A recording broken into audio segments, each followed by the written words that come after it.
Hey guys, it is Subs Week here on Pagan Perspective, and I am Brendan, your usual Wednesday sub, but I'm running late with this video this week. So the topic was on the polarity of masculine and feminine within our own personal practice, and examples of applications of it within other cultures. So cultures that may see the goddesses, the moon, and the spiritual plane, and the god as the sun and the physical plane. And I know that girls have spoken about this already in this week's topic, about these sort of applications for themselves. And for me, when I first saw this question at the end of January, when Cara posted it out to us, I kind of had a clear-cut view on it. But since then, I have attended a workshop that was run by my friend on divine androgyny. So we looked at the deity, or I think it was a being, can't quite remember exactly, but Hermaphroditus, which was the combination of two other beings, and it was that there was, I can't exactly, I'll put the mythos down below, but pretty much it was that this girl wanted to be with this boy so much, and for the rest of her life, that the gods looked down on them and combined them into one. They became the first hermaphrodite, possessing masculine and feminine genitalia. And it's kind of that marrying meeting point between these polarities of masculine and feminine. And during this workshop, we actually unpacked the terms masculine and feminine and assessed it and looked at it through our own personal practice and our path.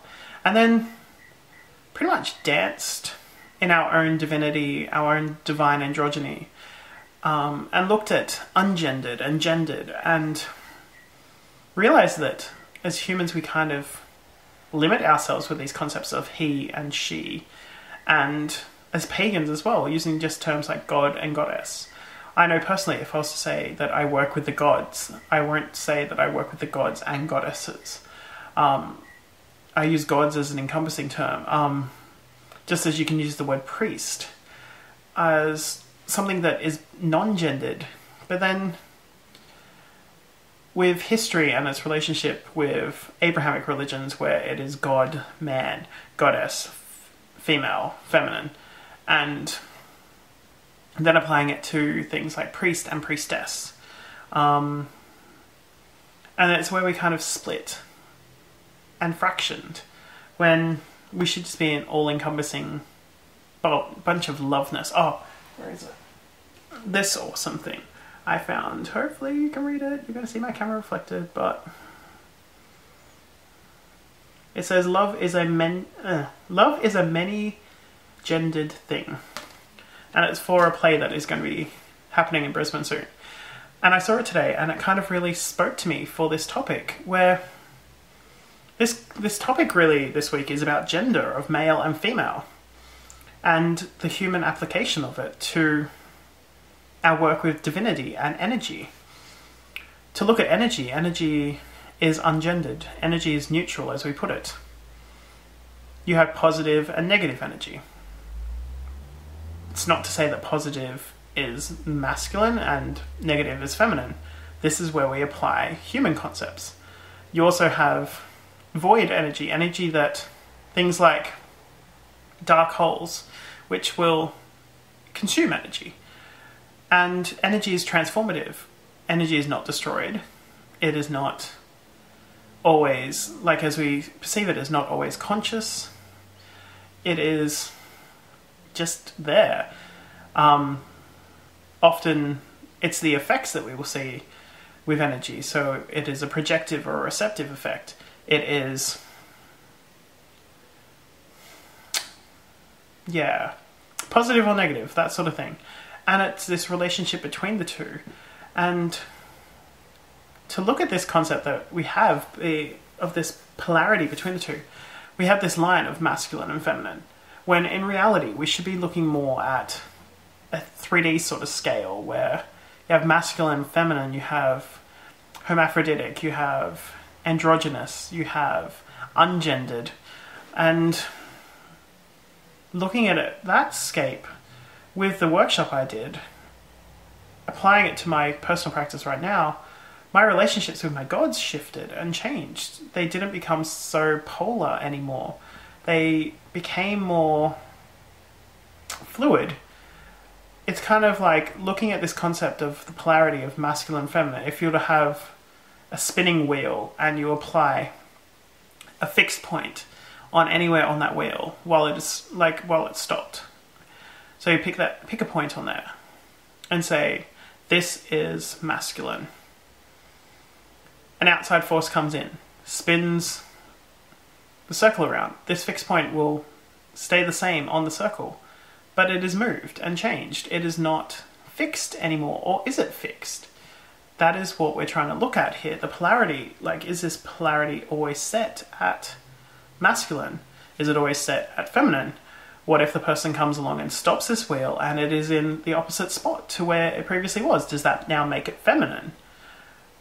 It's kind of really hard. It's realizing that the polarity of masculine and feminine isn't solid, it is fluid. It's movement, it switches, it's transient, it's changeable. Same way with energy. Energy is not stagnant. It flows, it's currents. It changes, it's not always going to be the same. It's creative, destructive, it's all these flows. And looking at this human concept of polarity within our own personal practice, we need to kind of start looking beyond these human concepts or these terms and sitting out and embracing nature and sitting there with nature and realizing that the only reason we have these terms is because we apply these ourselves out on the environment, where we need to be reflecting back in on the environment, realizing that the moon is not the goddess and the sun is not the god. The ocean is not the goddess. The earth is not the god. It's not this whole yin-yang concept, really. There is many diverse mixes and flows there. And I think, for me, this topic is fluid. This topic is changing and transient. This topic is energy itself. At one point we may fix the masculine and the feminine in there, but as with anything, they will move and flow. They will become new topics. They will become new points. They will become a marrying, a meddling of it. And when we get to a point where we don't look at gender of people anymore, we don't look at gender of energy, we don't look at gender in general, is when we can really start to do prolific magic, I believe. Magic that is beyond these constructions, these constraints that we apply to it, beyond the box that we like to put everything in, beyond the label that we apply to it. It's when it becomes wild and primal and the original source, that crazy spark, and free. And I think that is pretty much all I want to say for this week. Hopefully it all makes sense, and hopefully it is kind of what you were looking for. But yeah, I am sorry once again for this being a late video, but I will edit and upload it, and hopefully you will love it. But for everyone out there, whether you're male, female, ungendered, trans, hermaphrodite, whatever, I love you for the person that you are, and I love you for the path that you walk, and I just love you. So yeah, much love guys, blessings and big hugs. Bye.